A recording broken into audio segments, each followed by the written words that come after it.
So guys, before we get started, don't forget we do have that amazing discount code thanks to Tier 0 Games going on right now. And all you have to do is put in ZWGames5 to get 5% discount on your total order at tier0games.com. The links will be in the description below. What's up YouTube, Dad here from Z4 Games. And following yesterday's ban list, probably one of the more resurrected decks off the ban list is of course Qliphorts. Now Qliphorts, I believe, are now at max potential, or now back to max power with free scout. I think the only thing that is really hindering them now is of course Master Rule, is the new Master Rule, in the sense that it's not as easy to flood the board. However, there's still a lot of plays that this deck can do, and it is still very powerful in the sense that it can get a massive beat card on board that is unaffected by certain card effects, not to mention Towers is now back at 3. And then on top of that, it also has amazing search potential and the ability to kind of just floodgate you out as well. So without further ado, I'm going to take you through the profile, show you what we've got, and explain why we've got it. So obviously, fresh off of the list is Triple Scout. This just adds so much consistency to the deck.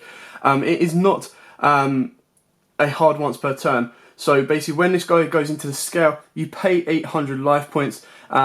The effect cannot be negated, which is amazing, and you get to add one Qli card from your deck to your hand except itself. So your consistency and your searching ability is, back to max potential. You've then got Triple Carrier and Triple Helix. Now, of course, these are all the main normal summon ones. You don't really want to be normal summoning your other big boss monsters. You want to normal summon these, equip it with Sacrifice, and then bring out one of your big boss monsters the next turn, that then becomes unaffected basically by your opponent's card effects. Which is why we play double Stealth, double Disc, double Monolith, one Cephalopod, and one Shell. Now the reason I play Cephalopod is it gives you an ability to win during time. If your opponent goes first and they build up their board and they pass to you thinking that they've either got the draw or have burnt you enough for a win, Cephalopod can come into this if you have the ability to get it onto the board and burn your opponent out. So basically, if this it becomes unaffected, but when this card is tribute summoned by tributing a Qli monster or monsters, you can activate this effect. If your opponent has more monsters in their graveyard than you do, you gain life points equal to the difference times 300. And if you do, inflict the same amount of damage to your opponent. So it's going to be a minimum of a 600 life point swing. And then, of course, if there's 2, you're going for a full 1200 life point swing, which is amazing and gives you that additional kind of extension. We've then got 2 Towers. This deck does rely on so many heavy monsters. The issue is this can't be pendulum summoned out. So you've got to be very careful. You don't want to brick and overload your hand with Towers. You want to get to it at the right point. Now, because the game was so fast paced, and Qliphorts are a little bit slower, they do need to stall their opponent down. What it does mean is that to get into your Towers, you do have to slow your opponent down quite a lot, which in this upcoming meta we don't know as of yet to see how it's going to operate. But 2 Towers for now seems exactly fine, just so you get to it at the right time after you've already built up your board of 3 monsters to then tribute summon it off. Then for the spells, we've got Triple Extravagance. This deck does not rely on the extra deck, and it does a lot of actual searching rather than drawing. So Extravagance is, next to none. The only thing you don't really want to be losing is your Qliphort Genius, which is why we play it at 3. Then, of course, we've got Triple Summoner's Art that can search your Monolith and, of course, your Scout. So it does count as pretty much 6 Scouts in the deck. Triple Sacrifice, this card is insanely good as well. So you equipped it to a Qli monster, it gains 300 attack and cannot be destroyed by battle. The equipped monster can be treated as 2 tributes for the tribute summon of a Qli monster.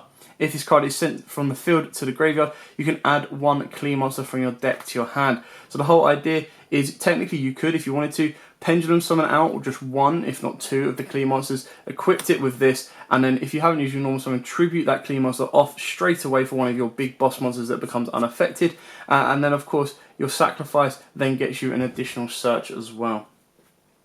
Double Call by the Grave and double Pot of Duality. Obviously Duality you kind of want a little bit earlier game, but as long as you've been able to build your board up in the prior turn, Duality can then be very good to get you into one of your boss monsters to then just tribute off your board, go into stuff like your Towers, your Disc or your Stealth, and really cause your opponent a lot of issues.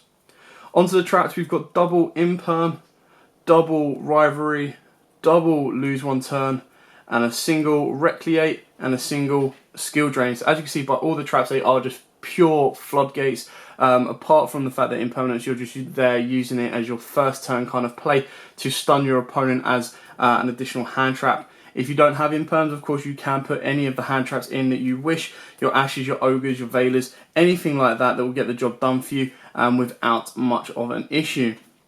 So that is it for the main deck.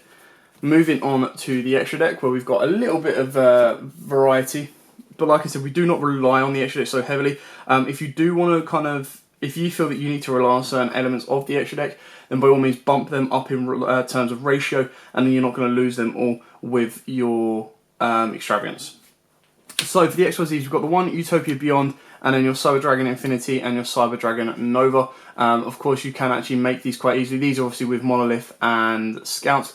Not to mention that you go into Utopia Beyond with other monsters as well, because even though they are originally a 6 with your Carrier and your Helix, if you do normal summon them, they do become a 4, which means you can actually play rank 4s such as Abyss Dweller and Tornado Dragon. If you wanted to, you could actually put Utopia Beyond in it, not Utopia Beyond, sorry, Utopia Double, just for those odd cases that you don't want to go for your tribute summons.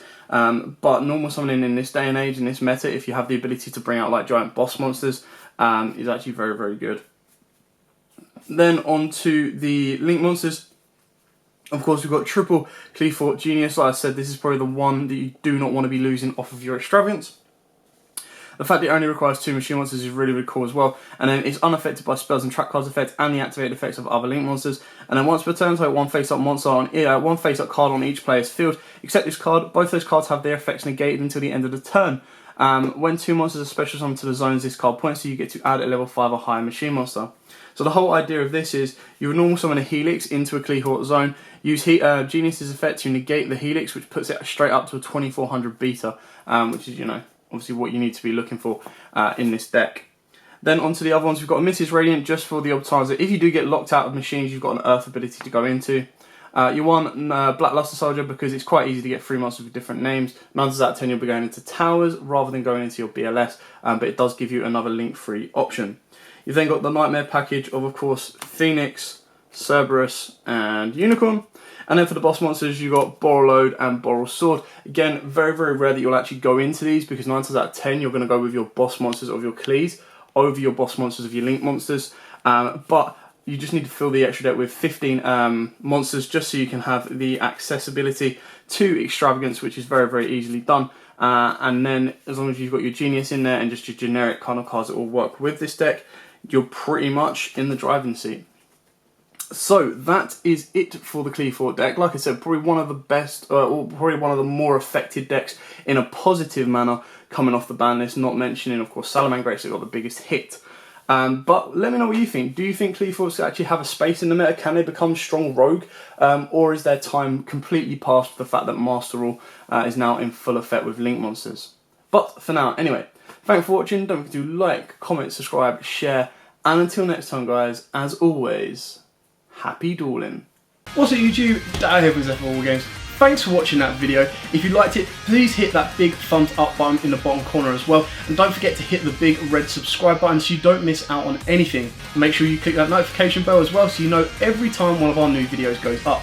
Throughout the whole year of 2019, we're going to have more deck profiles, duels, and of course pack openings for you guys to watch and enjoy the entire year round.